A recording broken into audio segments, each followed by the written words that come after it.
दोस्तों नमस्कार। मैं श्यामनाथ यादव अम्बेडकरवादी।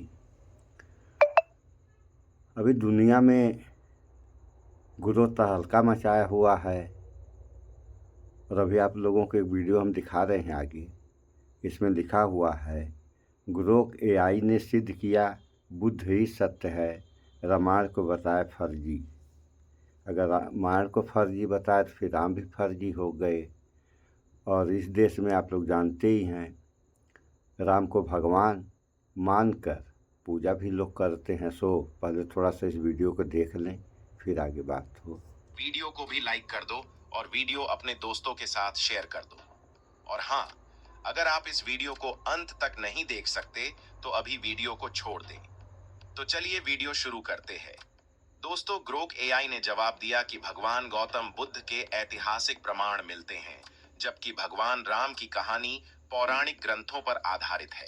एआई ने यह भी कहा कि बुद्ध के समय की संस्कृति और उनके जीवन के प्रमाण जैन ग्रंथों और बौद्ध साहित्य में मिलते हैं, जबकि राम का जिक्र वाल्मीकि रामायण और रामचरितमानस में आता है, जो ऐतिहासिक ग्रंथ नहीं बल्कि धार्मिक ग्रंथ हैं। तो दोस्तों, ग्रोक एआई के इस उत्तर के बाद सोशल मीडिया पर हंगामा मच गया। कई लोगों ने एआई को पक्षपाती कहा तो कुछ ने इसे सत्य करार दिया। यह पहली बार नहीं था जब एआई से इस तरह के सवाल पूछे गए। इससे पहले भी लोग बाबा साहेब आम्बेडकर, आरएसएस, जातिवाद, ब्राह्मणवाद और अन्य सामाजिक राजनीतिक विषयों पर ग्रोक एआई से सवाल पूछ चुके हैं।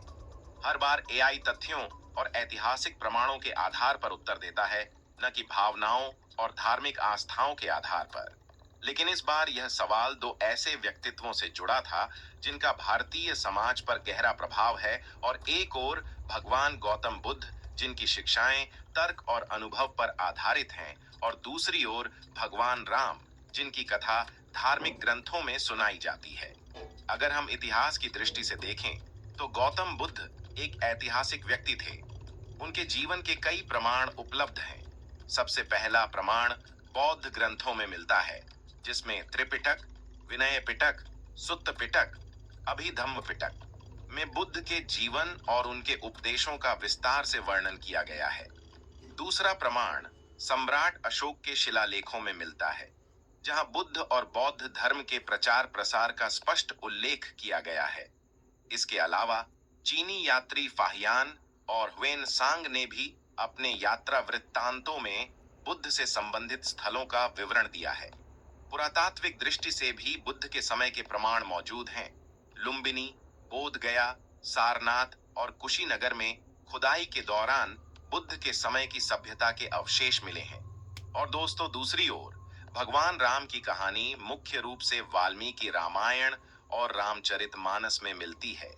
लेकिन इन ग्रंथों को ऐतिहासिक प्रमाणों के रूप में स्वीकार नहीं किया जाता, क्योंकि ये बहुत बाद में लिखे गए। विद्वानों के अनुसार वाल्मीकि रामायण का लेखन लगभग 500 ईसा पूर्व से 100 ईसा पूर्व के बीच हुआ, जो बुद्ध के काल के बाद की बात है। अब तक कोई ठोस पुरातात्विक प्रमाण नहीं मिला है जो यह साबित कर सके कि वास्तव में राम का अस्तित्व था।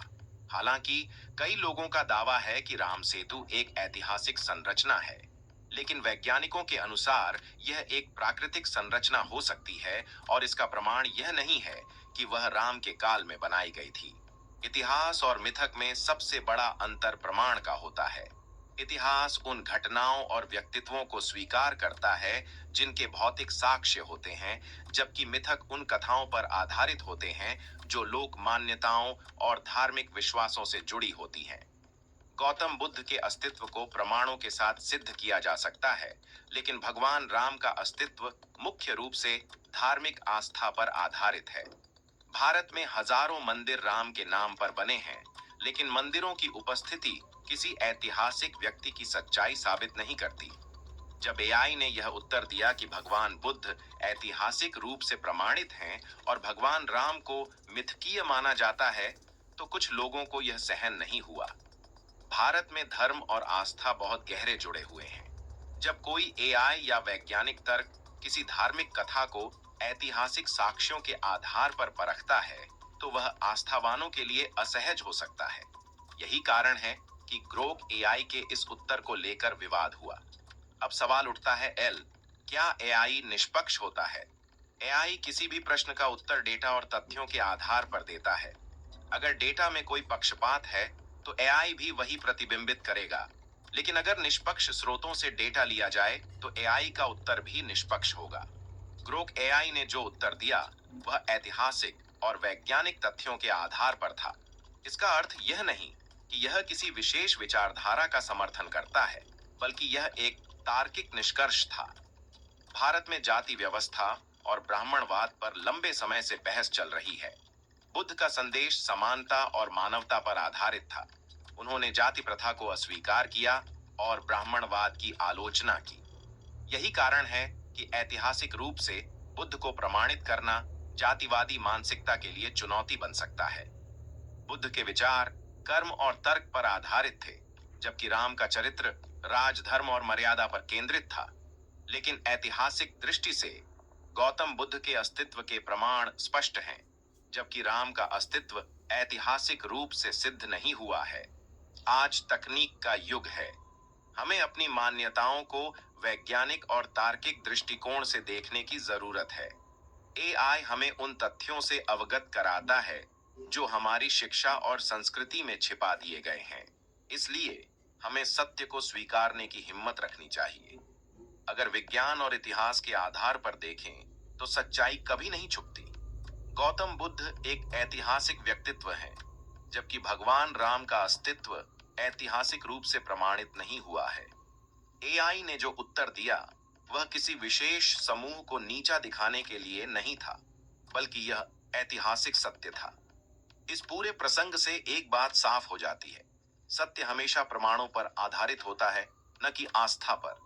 विज्ञान और इतिहास की कसौटी पर वही टिकता है जिसके पास ठोस प्रमाण होते हैं। इसलिए जो लोग ग्रोक एआई के उत्तर से नाराज हैं, उन्हें यह समझना चाहिए कि सत्य को स्वीकारने के लिए खुले मन की आवश्यकता होती है। दोस्तों, जो लोग बुद्ध के मार्ग पर चलते हैं, वे किसी भी विषय पर चर्चा करते समय तर्क और प्रमाण को प्राथमिकता देते हैं। वे किसी भी विचार को केवल इसलिए स्वीकार नहीं करते क्योंकि वह परंपरा में प्रचलित है या समाज में मान्य है। वे प्रत्येक विचार को अपनी बुद्धि और अनुभव की कसौटी पर परखते हैं। यही कारण है कि बौद्ध परंपरा में तर्क और दर्शन का बहुत महत्व है। भावनाओं के आधार पर निर्णय लेना अक्सर व्यक्ति को भटकाव की ओर ले जाता है। जब कोई व्यक्ति केवल अपनी भावनाओं से प्रभावित होकर निर्णय लेता है, तो वह सत्य को नजरअंदाज कर सकता है। उदाहरण के लिए, यदि कोई व्यक्ति क्रोध में आकर किसी के विरुद्ध गलत धारणा बना लेता है, तो यह धारणा सत्य पर आधारित नहीं होती, बल्कि उसकी भावनाओं से उत्पन्न होती है। बुद्ध का मार्ग हमें सिखाता है कि हमें अपनी भावनाओं को नियंत्रित करके तटस्थता के साथ सोचने की आदत डालनी चाहिए।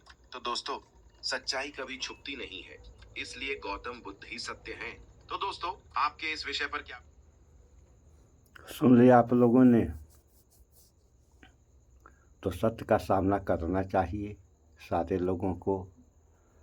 अन्यथा भावनाओं में अगर बहेंगे आप लोग तो उसका परिणाम क्या होगा ये कहने की बात है नहीं, सारे लोग जानते हैं। और शेष आप लोगों ने सुन ही लिया कि राम को भगवान मानने से गुरु ने इनकार कर दिया और सत्य बुद्ध ही सत्य है, ऐसा गुरु का कहना है। सो इन सब बातों पर विचार करें आप लोग। और सबसे बड़ी समस्या इस बात की है कि देश एक ही है, विश्वगुरु भारतवर्ष, और इसी देश के कुछ लोग इसी देश के कुछ लोगों को, माने इसी देश की कुछ जनता इसी देश के कुछ जनता के साथ ऐसा कर रही है, भावनाओं में बहा रही है। और जब इंसान भावनाओं में बहेगा तो वही होगा जो होना नहीं चाहिए। आप लोग देख ही रहे हैं महाकुंभ में कितनी मौतें हो गई, और जहाँ भी धार्मिक अनुष्ठान होते हैं तरह तरह के, अभी उत्तर प्रदेश की कहानी आप लोगों ने देखा कि वो बाबा आया था और वो जब जा रहा था तो गाड़ी के चक्के से जो धूल उड़ी, धूल को प्राप्त करने में भगदड़ मच गई और कितनों की मौत हो गई। ये सब क्यों हो रहा है, इस पे आप लोग विचार करें। सो इस वीडियो में इतना ही। स्वच्छता अपनाएं, शुद्ध खाएं, स्वस्थ रहें, शिक्षित बने। जय विज्ञान, जय संविधान। नमस्कार।